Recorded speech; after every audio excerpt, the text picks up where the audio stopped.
I'm Charlton, 28 years old, and I've always been the black sheep of my family. That night at dinner, the tension was thick enough to cut with a knife. My brother Marcus glared across the table, his voice cold as ice, when he finally said it. No one wants you here. What hurt most wasn't his words, but how my parents silently nodded in agreement. I didn't argue, just packed my bags and left. This morning my phone was blowing up with 19 missed calls. If you're watching this from a place where family has let you down too, hit subscribe and join me, as I share how I turned the ultimate rejection into my greatest comeback. Let me know in the comments where you're watching from, and stick around to see how sometimes being unwanted leads to finding where you truly belong. Growing up in the Thompson household meant living in Marcus's shadow. From day one, my brother was the golden child. 3 years older, infinitely more charismatic and blessed with the kind of natural intelligence that made straight A's seem effortless. While Marcus captained the football team and won science fairs, I was the kid who spent hours drawing comic books and building computers in the basement. Why can't you be more like your brother became the soundtrack of my childhood. My father, Richard, a stern corporate attorney, valued achievement above all else.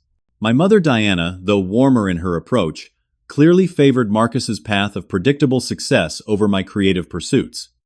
Our childhood home in Connecticut was spacious, but somehow always felt suffocating to me. The walls were lined with Marcus's trophies and certificates. My artwork never made it past the refrigerator door, and even then, only temporarily. Charlton has potential teachers, would tell my parents at conferences, but he needs to apply himself more consistently. What they couldn't see was that I was applying myself just to things that didn't fit neatly into their measurement systems. By high school, the pattern was firmly established. Marcus was class president valedictorian and headed to Princeton. I maintained decent grades, but poured my passion into coding and digital art interests that my parents dismissed as hobbies rather than viable career paths. Computers are fine, son, my father would say. But law, medicine, finance, those are real careers. This despite the tech boom happening all around us. College widened the gap further. Marcus breezed through Princeton's economics program and went straight to an investment banking position in New York. I attended a state university, majored in computer science, and found my tribe among fellow tech enthusiasts who valued innovation over tradition. It was in college that I met Trevor, the first person who seemed to genuinely appreciate me for exactly who I was. We bonded over late-night coding sessions and shared dreams of launching our own software company someday. Trevor became the brother I wished I'd had, supportive, understanding, and never competitive. After graduation, I landed a job at a promising tech startup in Boston. For a few years, things were looking up. I was making good money doing work I enjoyed, and had even found love with Rachel, a marketing executive I met through work. My parents' approval remained elusive, but I'd learned to seek validation elsewhere. Then came the crash. Our company lost a major client, layoffs followed, and I was among those let go. The timing couldn't have been worse. The economy was tightening, tech jobs were becoming scarcer, and I'd just signed a lease on a more expensive apartment. Rachel stuck around for exactly 3 weeks after I lost my job. "I need someone stable, Charlton," she said, as she packed her things. "Someone with a plan." With my savings dwindling and no immediate job prospects, I swallowed my pride and asked if I could stay with my parents temporarily while I regrouped. They agreed, though not without pointed comments about poor planning and volatile industries. Marcus and his wife Sophia lived nearby and were frequent dinner guests. Sophia came from money and never failed to subtly highlight my unemployment during family gatherings. "Everyone's hiring in finance," she'd say, with a saccharine smile. "But I suppose you need special qualifications for that."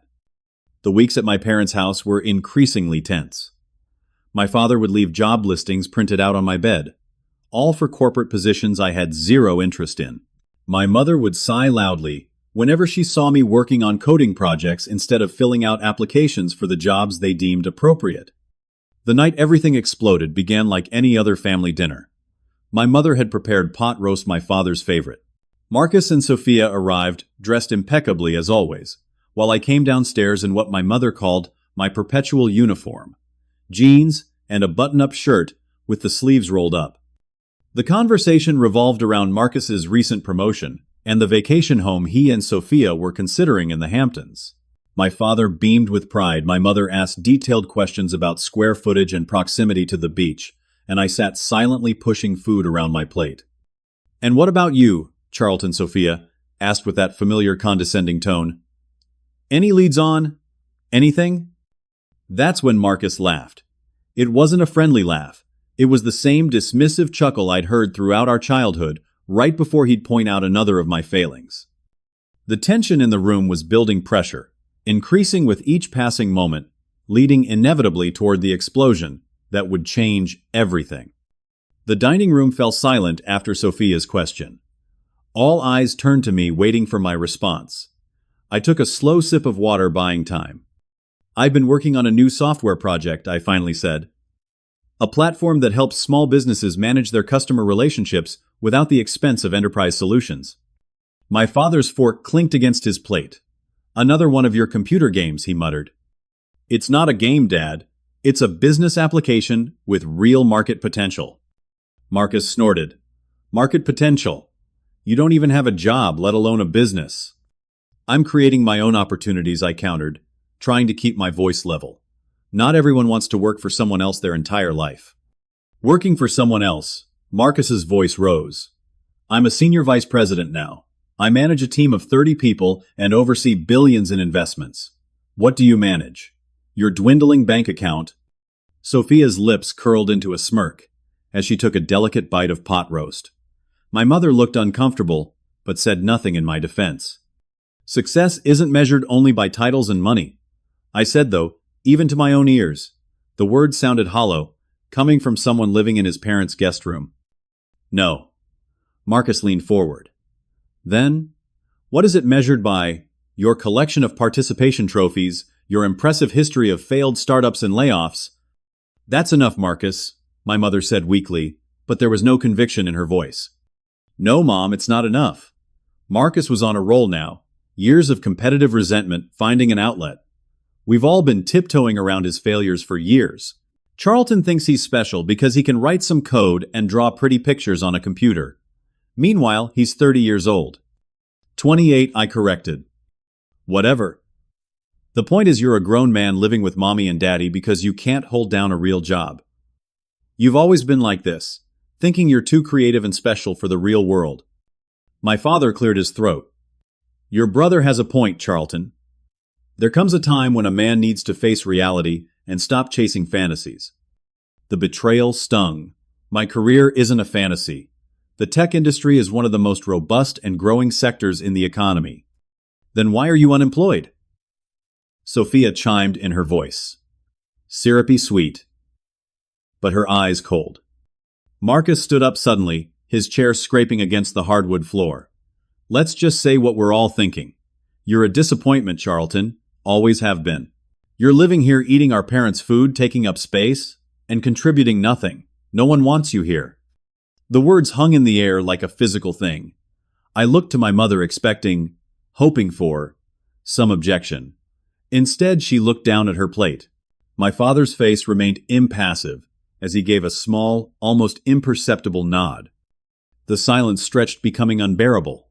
Finally, I placed my napkin on the table and stood up. "Thank you for clarifying where I stand," I said quietly. "I'll be out of your way by morning." "Charlton, don't be dramatic." My mother finally spoke, but there was no real protest in her voice. "I'm not being dramatic. I'm respecting your wishes."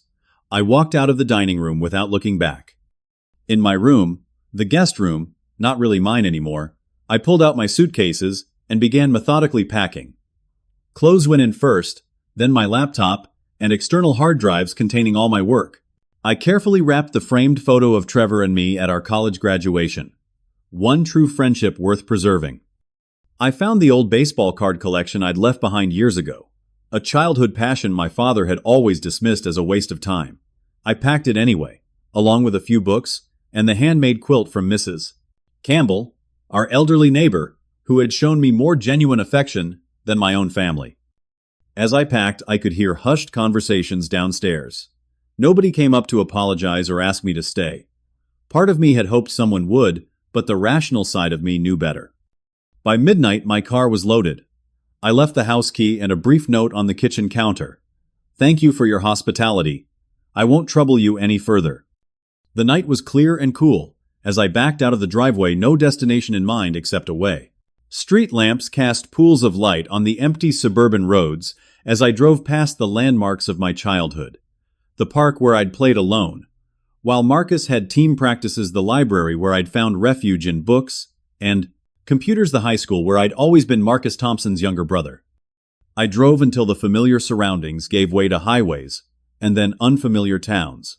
Around 3 in the morning, fatigue forced me to pull into a roadside motel, the kind with flickering neon signs and questionable cleanliness. It wasn't much, but it was the first step toward something new. A life defined by my choices rather than my family's expectations. As I drifted off to sleep in the lumpy motel bed, one thought kept circling in my mind. Sometimes you have to lose everything to find out what you're really made of. The motel alarm clock read 5:37 when I finally gave up on sleep.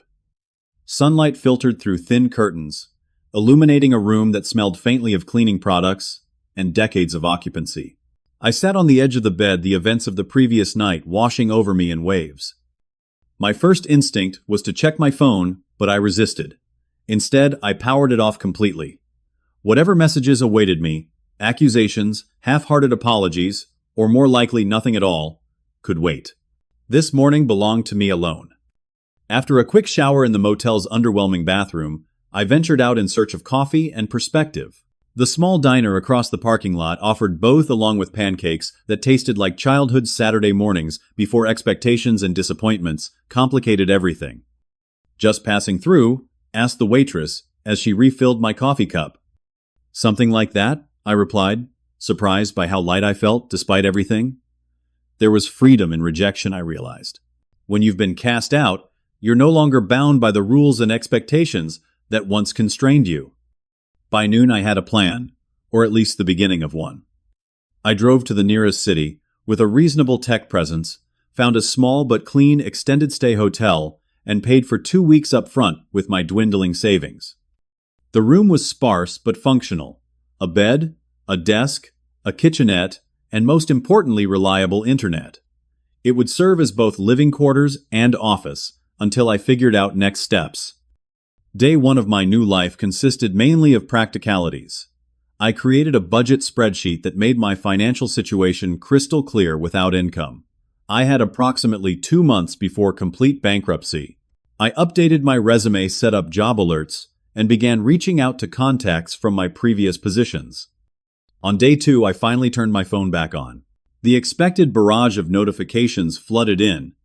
3 texts from my mother, asking where I'd gone. 1 missed call from my father, and several messages from Trevor, asking if I was okay. Conspicuously absent was any communication from Marcus. I responded only to Trevor, arranging to call him that evening. The conversation with him was the first time I'd spoken about what happened. They actually said, "No one wants you there." And your parents agreed. Trevor's disbelief mirrored what I'd felt in that moment. Not in so many words, but the message was clear. I explained the details of the dinner and its aftermath. "That's messed up, man. Look, I know it's not the same, but you always have a place with me. Sarah and I have that spare room. It's yours if you need it." Trevor's offer touched me deeply, but I declined. I need to do this on my own, but knowing I have that option means more than you know. The days began to develop a rhythm. Mornings were for job applications and networking emails. Afternoons I spent working on my software project, the customer relationship management tool I'd mentioned at that final dinner. Evenings were for budget meals cooked in my kitchenette and long walks around my new neighborhood, processing everything that had happened. 1 week turned into 2. The extended stay hotel became my temporary address. I found a cheaper apartment nearby, small and in a less desirable area, but affordable enough to extend my financial runway by several months.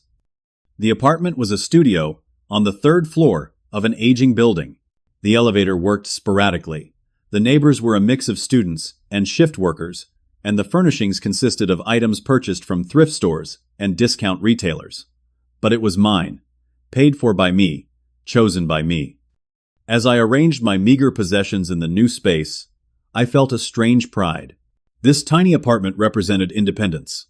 Not the kind of independence I'd imagined for myself at 28, but independence nonetheless. Job hunting proved more challenging than I had anticipated.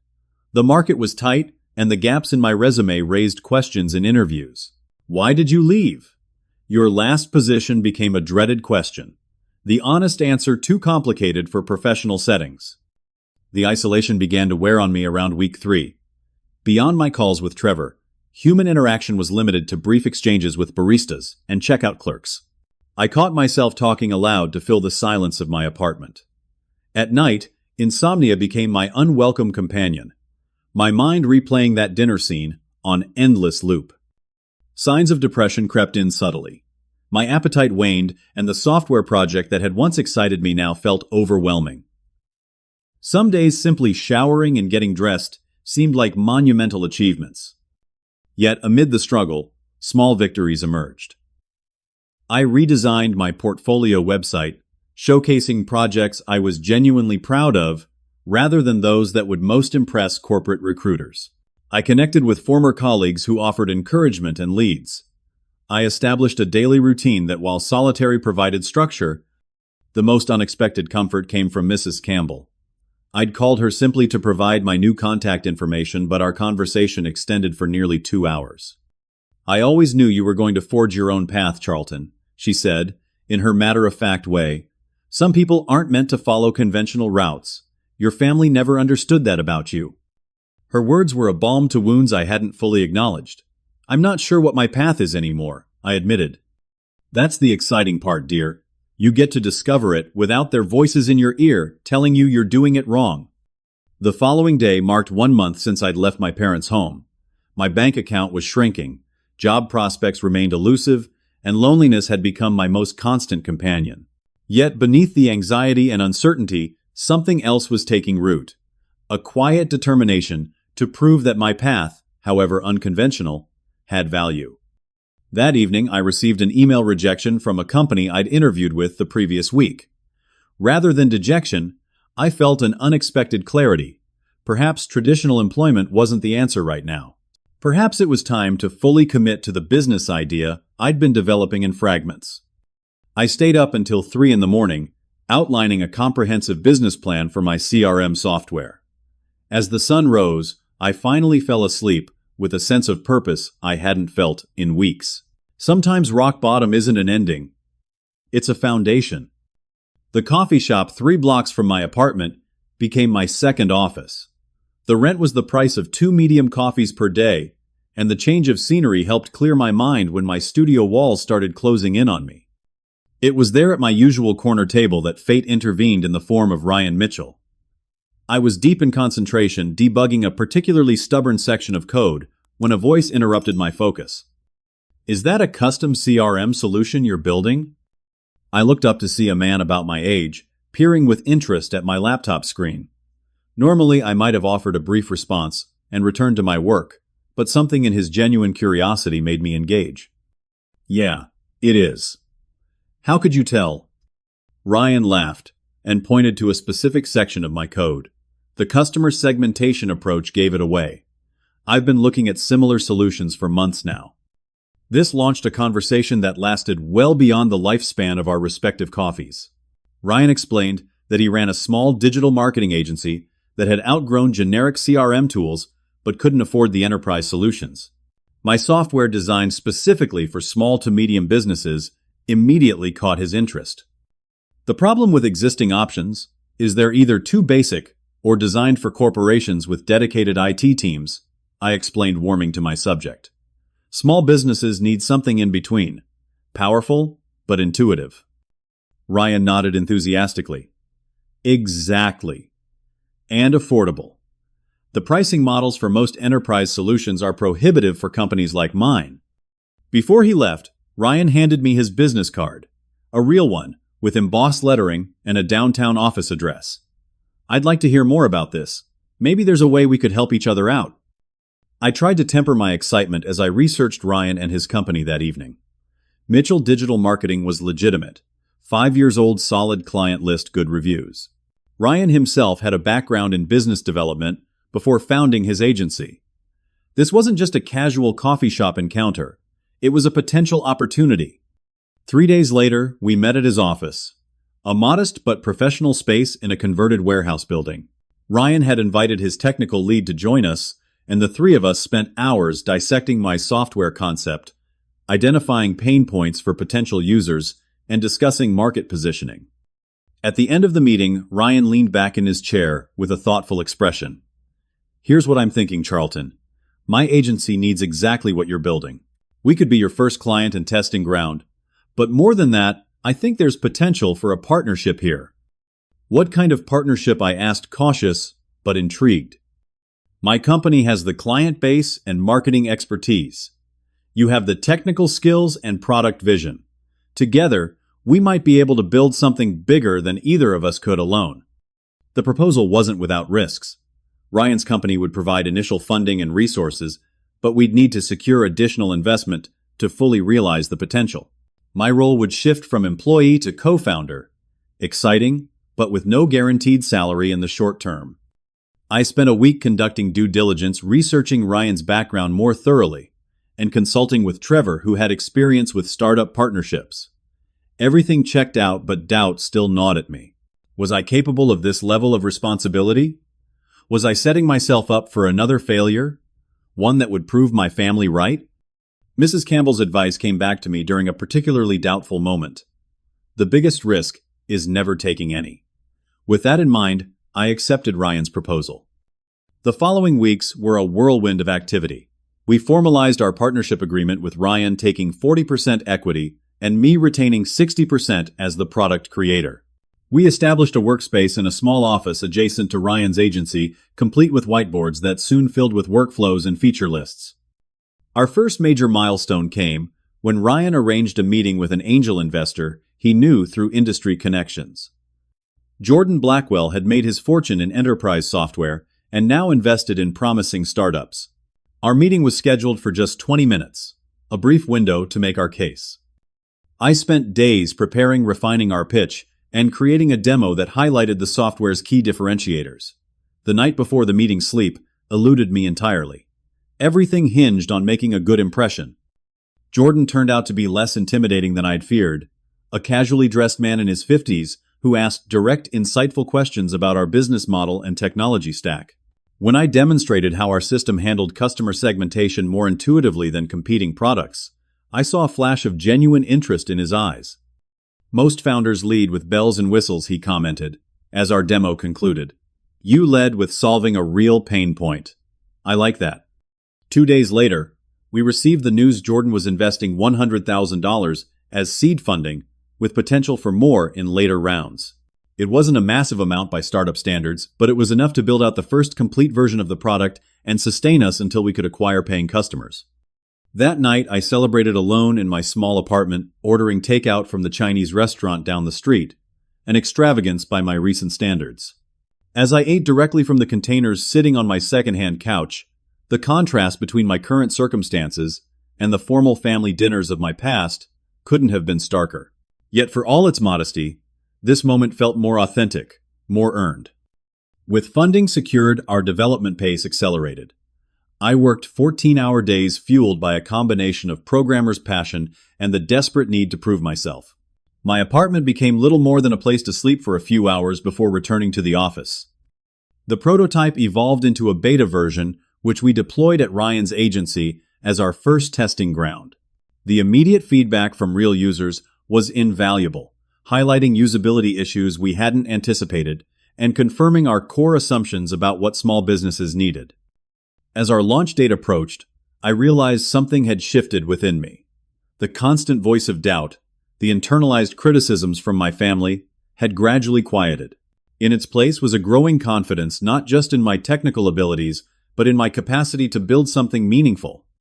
1 month before our planned launch, we secured a second larger investment from a venture capital firm specializing in business software. The external validation was sweet, but even sweeter was the knowledge that I had created something valuable entirely on my own terms. My makeshift office in the apartment had long since migrated to our proper company space. But late one evening as I returned home, exhausted but satisfied, after a productive day, I noticed the answering machine on my rarely used landline blinking persistently. Curious, I pressed play. "Charlton, this is your father. Call us as soon as you get this. It's important, it's about the family business. We need to talk."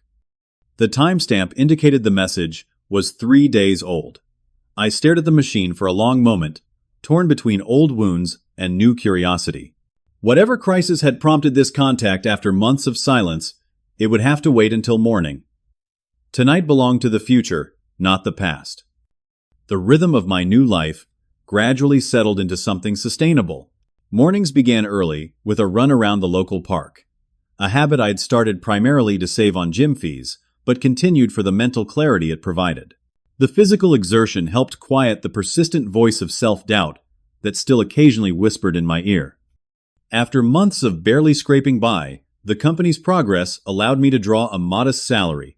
It wasn't much compared to what I'd earned at my previous job, but it was enough to ease the constant financial anxiety that had been my companion since leaving home. My apartment remained small and sparsely furnished, but I made small improvements, replacing the sagging thrift store couch with a more comfortable one, adding bookshelves for my growing collection, hanging artwork that spoke to me rather than chosen to impress visitors. The space began to feel like a home rather than a temporary shelter. The isolation that had characterized my first months of independence gradually gave way to new connections. Our growing company meant daily interaction with Ryan and our small team of developers. I found myself enjoying the collaborative environment, the exchange of ideas, the shared excitement when we overcame technical challenges. My building, too, became a source of unexpected community. Lisa, the nursing student next door, often shared homemade cookies in exchange for help with her computer issues. Jamal, the retired teacher down the hall, had a seemingly endless supply of book recommendations and life advice. These weren't deep friendships yet, but they were human connections that helped anchor me to my new reality. The most significant personal development came through reconnecting with Mrs. Campbell. After that initial phone conversation, we'd established a weekly check-in that became increasingly important to me. One Saturday, instead of our usual call, I drove back to my hometown specifically to visit her. Her modest house looked exactly as I remembered.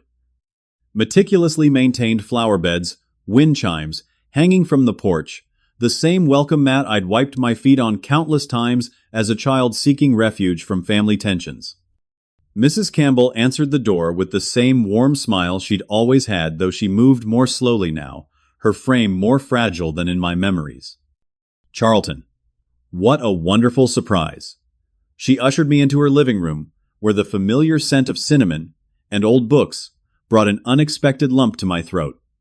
Over tea and homemade scones, I shared the developments of the past months.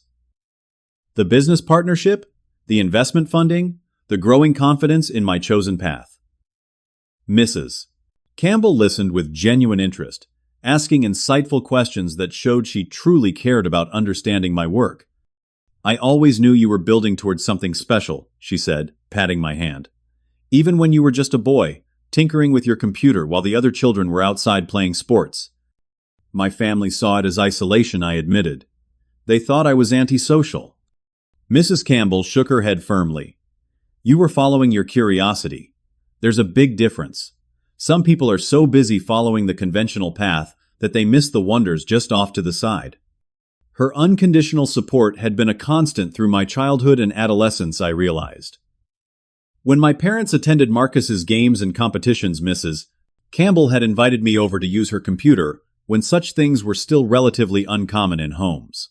She'd listened to my excited explanations of programming concepts she didn't understand, offering encouragement when my family offered only comparison to my brother's achievements. "Have you spoken to your parents since you left?" she asked gently. "My father left a message recently," I said, explaining the cryptic reference to the family business. "I haven't called back yet." Mrs. Campbell didn't push, just nodded thoughtfully. Families are complicated. Sometimes distance is necessary before reconciliation is possible. As I prepared to leave, she pressed a small wrapped package into my hands. "I've been saving this for when you were ready." Inside was a vintage book on early computer programming published in the 1970s. The inscription read, For Charlton, who sees possibilities others miss, your journey is your own. Walk it proudly. The visit with Mrs. Campbell reinforced what I'd begun to understand through my months of independence, that family isn't always defined by blood relations. Sometimes it's found in those who see and nurture your authentic self. This philosophy extended to my growing social circle. Through a technology meetup group, I joined to network for the business. I met people who shared my interests and understood my passion for innovation without the judgmental undercurrent I'd grown accustomed to at home. It was at one of these meetups that I first noticed Eliza. She wasn't a programmer but a small business owner herself, the proprietor of an independent bookstore that was defying the odds against chain retailers and online giants. Her presentation about how small businesses could use technology to compete with larger corporations was insightful and refreshingly practical. Our first interaction was brief, a question from me about her point-of-sale system, followed by her equally technical response that surprised me with its depth. We exchanged business cards with the vague professional promise to stay in touch. That might have been the end of it, but fate intervened when I walked into her bookstore 2 weeks later, unaware of the connection, until I saw her arranging a display near the front. Charlton, right. She remembered me, which was flattering in itself. From the tech meetup. Her bookstore was exactly the kind of place I loved. Cozy without being cluttered with carefully curated sections that revealed a genuine love of literature rather than merely commercial considerations. A small cafe area in the corner hosted a few customers typing on laptops or reading physical books, a blend of traditional and modern that seemed to characterize Eliza herself. What began as a conversation about business software evolved into a discussion of favorite authors, then films, then life philosophies. Before I realized it, 2 hours had passed and she was closing the store. I usually grab coffee.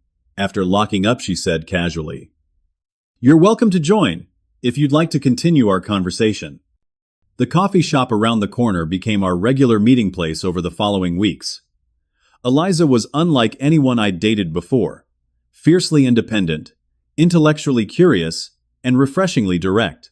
She'd built her business from scratch after walking away from a corporate publishing job that had left her ethically uncomfortable, and she spoke about the experience with a clarity that resonated with my own recent choices. The hardest part wasn't the financial risk, she told me during our third coffee date. It was disappointing my parents. They'd been so proud when I landed that publishing job with its prestige and benefits. They couldn't understand why I'd trade security for uncertainty. "How did you handle that?" I asked, thinking of my own family situation. "Not perfectly," she admitted with a small smile. "There were arguments, tears, long silences. But eventually, I realized I couldn't live my life to fulfill their vision of success. I had to define that for myself. As our relationship progressed from professional acquaintances to friends to something more intimate, I gradually shared my own family story. I expected judgment, or at least surprise at the severity of the break, but Eliza listened with empathetic understanding. "Families can be the source of our deepest wounds," she said simply. "And sometimes the healthiest thing is to create distance, at least, until you're strong enough not to be pulled back into old patterns." Her perspective was both validating and challenging. She understood the necessity of my departure, but gently questioned whether permanent estrangement was the goal. "Healing doesn't always require reconciliation," she observed during one of our deeper conversations. "But it does require you to process what happened, so you're not carrying that weight forever." Our relationship developed slowly, mindfully. We were both independent people who valued our space and had been hurt in previous relationships. Neither of us wanted to repeat past mistakes or lose ourselves in another person. Yet there was an undeniable connection between us, an intellectual compatibility, a shared value system, and increasingly an emotional intimacy that I hadn't experienced before. With Rachel and previous girlfriends, I'd always felt a pressure to present a certain version of myself. More confident, more conventional, more like what I thought they wanted. With Eliza, I found myself simply being without performance or pretense. 3 months into our relationship, she invited me to Sunday dinner with her parents. Unlike my family's formal affairs, this was a casual, laughter-filled gathering. Her father, a retired English professor, asked thoughtful questions about my software without any undertone of judgment about my career choice. Her mother, an artist, showed genuine interest in understanding how our product worked. Driving home afterward, I found myself contemplating the stark contrast between this family dynamic and the one I'd grown up with. "Your parents are really supportive," I observed. Eliza laughed softly. "They are now. But believe me, they weren't thrilled when I left a secure job to open a bookstore in the age of Amazon. We had some epic battles." "What changed?" "Time, results, and boundaries." She reached over to squeeze my hand. I stopped seeking their approval and started living on my terms. Eventually, they saw I could succeed my own way. Her words stayed with me long after I dropped her off at her apartment. The message from my father remained unanswered, a digital ghost haunting my consciousness. Whatever family crisis had prompted it, I wasn't ready to be pulled back into their orbit. Not yet. Perhaps not ever. But for the first time, I considered the possibility that the final chapter of my family story hadn't necessarily been written that night. I walked out with packed bags. Not because I needed their acceptance anymore, but because I was gradually becoming secure enough in my own path that their opinions, good or bad, held less power over me. That night I slept more peacefully than I had in months, anchored by the knowledge that I was building not just a business, but a life aligned with my values, and surrounded by people who accepted me as I was, complex, imperfect, but fundamentally worthy of respect and care. The morning our startup received its first major media coverage was surreal. TechCrunch, the leading technology news site, published a feature on innovative CRM solutions for small businesses, highlighting our platform as a game changer for companies caught between basic tools and enterprise complexity. Ryan arrived at the office carrying coffee and pastries for everyone, his face split in a wide grin. "This is just the beginning," he said, clapping me on the shoulder. "The phones have been ringing since 7 this morning." Our small team gathered around to celebrate the excitement palpable. 2 additional developers we'd recently hired were already fielding inquiries from potential customers. The months of 18-hour workdays and constant uncertainty were finally yielding tangible results. I stepped away briefly to call Trevor and share the news. As I pulled out my phone, I noticed something unusual. 19 missed calls, all from numbers associated with my family. 3 from my parents' home, 5 from my father's cell, 7 from my mother's, and 4 from Marcus's office line. My first thought was that someone had died. Despite the estrangement, this possibility sent a cold jolt through me. I stepped outside the office for privacy and listened to the first voicemail. "Charlton, it's your father." His voice sounded strained, lacking its usual authoritative tone. "I know we haven't spoken in months, but there's a situation with the family business. Marcus has. Well, there's no easy way to say this. He made some investment decisions that have put us in a precarious position. We need to discuss this as a family. Please call me back." The subsequent messages revealed an increasingly desperate situation. Marcus, it seemed, had leveraged the family business assets to make speculative investments that had gone catastrophically wrong. The business my grandfather had founded, that my father had expanded, and that Marcus had been groomed to eventually lead, was now teetering on the edge of bankruptcy. The final message, left just an hour ago, was from my mother. "Charlton, please." Her voice trembled. "I know things ended badly, but we really need your help. Your father and Marcus are meeting with the bank tomorrow. We might lose everything." I stood frozen, conflicting emotions washing over me. Part of me felt a vindictive satisfaction. The golden child had failed spectacularly, proving that perhaps I wasn't the family disappointment after all. But beneath that unworthy impulse was something more complex. Despite everything, these people were still my family. Their pain couldn't be entirely separate from mine. I returned to the office, managing to maintain my celebratory demeanor for the team's sake. But throughout the day, as we fielded calls from interested clients and potential investors, my mind kept returning to those messages. That evening, I called Trevor for advice. "What do you think they expect you to do about it?" he asked after I explained the situation. "I'm not sure. Financial help, maybe. The timing with our TechCrunch feature can't be coincidental." Trevor was quiet for a moment. "Just be careful, man. Remember how they treated you when you were down. Don't let them pull you back into old patterns." His warning resonated with Eliza's earlier observations about family dynamics. When I shared the situation with her over dinner that night, her response was characteristically thoughtful. "What do you want to do?" she asked, emphasizing the word want, in a way that made me realize I'd been focusing on obligation rather than personal choice. "I don't know," I admitted.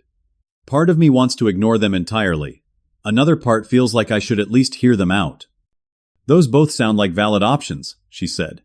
"But whatever you decide, do it because it's right for you, not because of guilt or obligation, or some fantasy of finally winning their approval." After a mostly sleepless night, I made my decision. I would talk to them, not out of obligation, but to achieve clarity and perhaps closure. I would approach the conversation from a position of strength rather than the familiar role of family disappointment. I texted my father available for a conference call at 7 p.m. tonight. All parties on the line. The formal, business-like tone was intentional, establishing that this would be a discussion among adults rather than a child seeking parental approval. The day passed in a blur of meetings with potential clients interested in our software after the TechCrunch feature. By 7, I was in my apartment sitting at my desk with a notepad and a glass of water, preparing as I would for any important business negotiation. The call connected with an awkward series of hellos. My father, mother, and Marcus were all on the line, an unusual family reunion conducted through fiber optic cables rather than around a dinner table. "Charlton, thank you for calling back." My father's voice carried the forced composure I recognized from difficult business discussions. "We've been trying to reach you." "I understand there's a situation with the family business," I said neutrally, neither accusatory nor sympathetic. What followed was Marcus's halting explanation of what he called strategic investment decisions that had gone wrong. Reading between the lines, I gathered he had made increasingly risky bets, with company assets chasing bigger returns to cement his reputation as a financial genius. When the market turned against him, rather than cutting losses, he doubled down, ultimately putting the entire business at risk. "The bank is calling in loans we can't cover," my father explained, his voice uncharacteristically subdued. "Without an immediate capital injection, we'll be forced to declare bankruptcy." "And where do I fit into this?" I asked, though I already suspected the answer. My mother spoke up for the first time. "We know your computer business recently received some investment. The article mentioned a significant amount." So there it was. They had indeed seen the TechCrunch feature and calculated that I might have access to funds that could save them. The irony wasn't lost on me. The son they'd dismissed as a disappointment was now seen as a potential financial savior. "Our funding is allocated for specific business growth objectives," I explained calmly. "It's not my personal money to distribute." "But surely your investors would understand a family emergency," my mother pressed. "Just a loan until we get back on our feet." I took a deep breath, centering myself. "I'm willing to discuss how I might help, but I need to be clear about something first. The last time we spoke, Marcus said no one wanted me there, and you both agreed with him. Nothing has been said to address that." An uncomfortable silence followed. "That was an unfortunate comment made in the heat of the moment," my father finally said, his tone suggesting this dismissal should be sufficient. "It wasn't just a comment," I countered. "It was the culmination of a lifetime of being made to feel less valuable than Marcus, less worthy of your support and respect." "That's not fair," Marcus interjected. "You always had opportunities to be more like you," I finished for him. "To follow the path that had been predetermined as acceptable, never to forge my own." The conversation that followed was unlike any we'd ever had as a family. For perhaps the first time, I spoke honestly about my experiences growing up in Marcus's shadow, about the constant comparisons and conditional approval. I described how their rejection, painful as it had been, had ultimately forced me to believe in myself when no one else would. My parents' responses were defensive at first, then gradually more reflective. Marcus remained largely silent, perhaps recognizing that his position as family golden child had been irreparably tarnished by his financial miscalculations. "I'm willing to help," I said finally, "but with conditions. First, I can offer consulting services to help restructure the business model to be more sustainable, but I won't simply write a check to bail out failed investments." My father began to protest, but I continued. "Second, if we're to have any relationship moving forward, we need to address the family dynamics that led to this break. That means family counseling with all of us participating honestly. Therapy. My father practically spat the word. We don't need some stranger telling us how to function as a family. That's my second condition, I said firmly. Take it or leave it. What followed was a heated discussion about whether family matters should remain private, whether therapy was necessary or an indulgence, and whether my conditions were reasonable given the urgency of their financial situation. Throughout, I maintained my position calmly but firmly. This was not the same Charlton who had silently absorbed criticism and comparison for years, who had sought approval that was always just out of reach. This was a Charlton who had built something valuable on his own terms, and who now understood his worth, wasn't determined by his family's assessment. You have 24 hours to decide, I said, as the call approached the 2-hour mark. I'll help under these conditions, or not at all. I ended the call and sat in silence for several minutes, processing what had just transpired. For the first time in my relationship with my family, I had set the terms rather than desperately trying to meet theirs. The sense of empowerment was unfamiliar, but welcome. My phone rang almost immediately. Not my family calling back, but Ryan, with excitement about a potential major client who had reached out after the TechCrunch article. As I discussed next steps for the business, I felt a clarity I hadn't expected after such an emotionally charged family confrontation. Whatever my family decided, I had found my path. The approval I had sought for so long no longer held the same power over me. The missed calls that had once seemed so urgent now represented just one aspect of a life that had expanded beyond the narrow confines of family expectations. The next morning, I received a text from my father. We'll try it your way. Meeting with bank postponed. Let us know when you can start the consultation. No mention of the therapy condition I noticed. A battle for another day. But it was a start, an acknowledgement, however, reluctant that the family dynamic had shifted. The son they had rejected was now being invited back on his own terms, not theirs. I responded with a brief professional message outlining next steps for the business consultation. Then I put my phone away and turned my attention to the day ahead. A day filled with opportunities I had created for myself, surrounded by people who valued me, not despite my differences, but because of them. 6 months passed with the speed that only comes when life is full and purposeful. Our startup moved from its initial office space to larger quarters, necessitated by a team that had grown from 5 to 15 people. The TechCrunch feature had been just the beginning. Additional media coverage followed along with a steady stream of clients eager for software that finally addressed their specific needs. My relationship with Eliza deepened, evolving into something I hadn't experienced before, a partnership of equals built on mutual respect and genuine understanding. We maintained our independent lives but found ourselves choosing to spend more time together, each of us stronger for the connection rather than diminished by it. The family business consultation I'd promised turned into a 3-month project. I approached it professionally, reviewing their operations and financial structure with the same analytical eye I would bring to any client. The experience was surreal.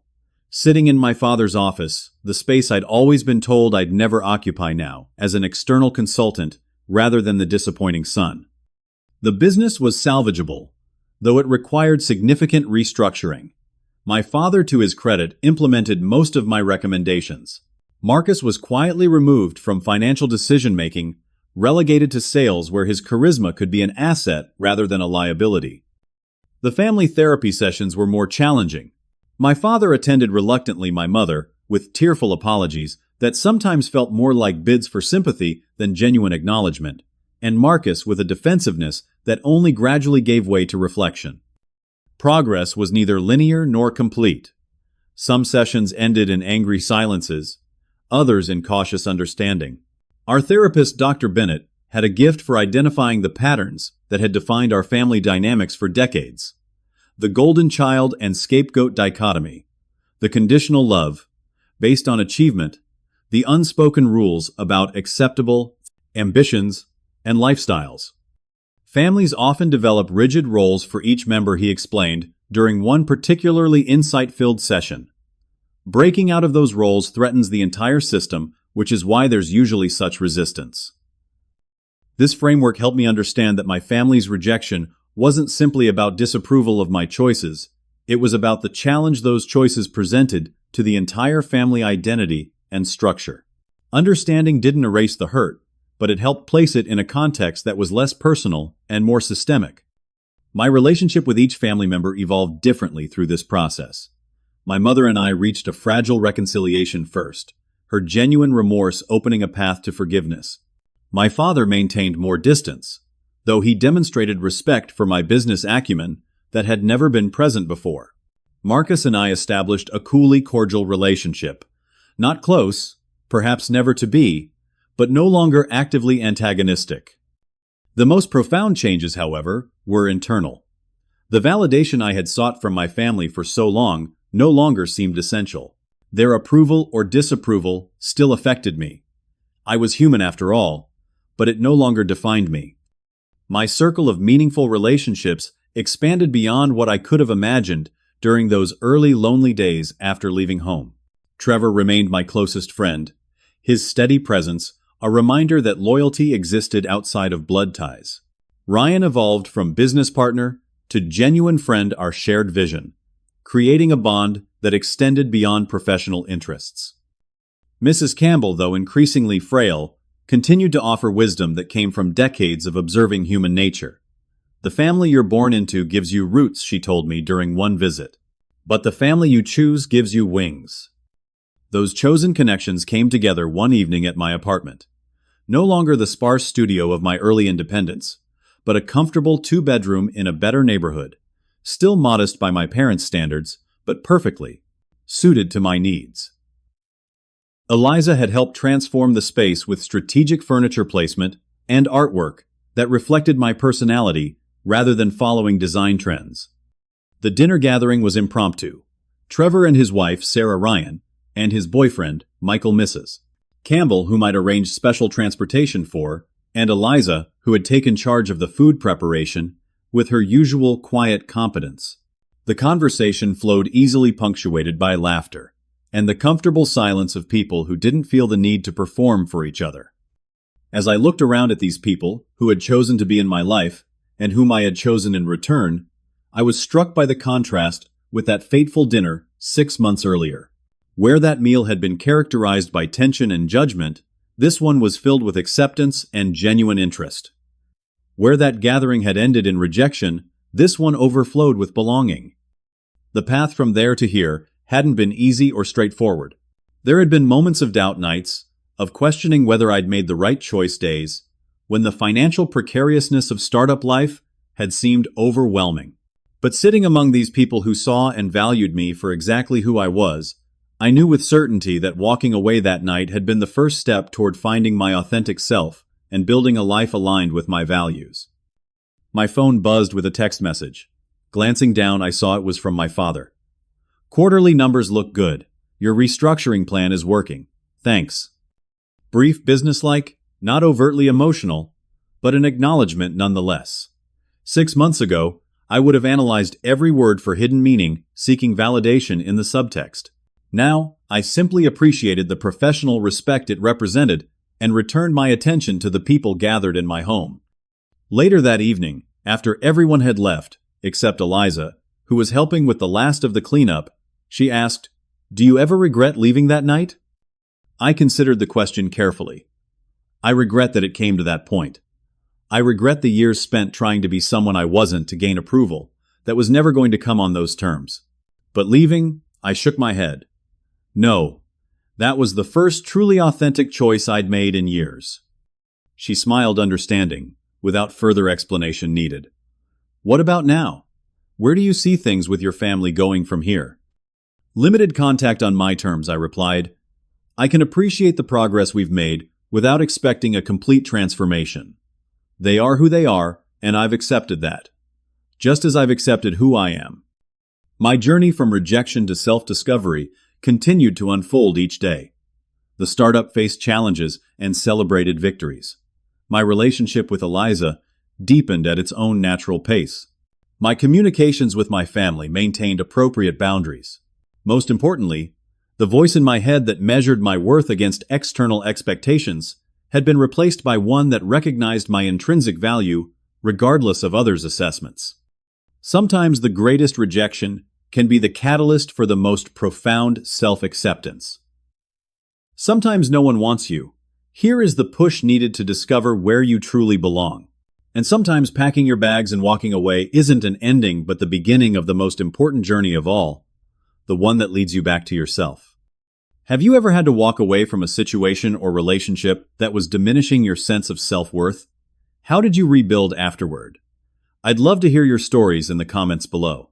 If this video resonated with you, please hit subscribe and share it with someone who might need this message today. Remember, sometimes the hardest goodbyes lead to the most beautiful new beginnings. Thank you for joining me on this journey, and I wish you the courage to choose yourself when necessary and the wisdom to build connections with those who truly see and value you.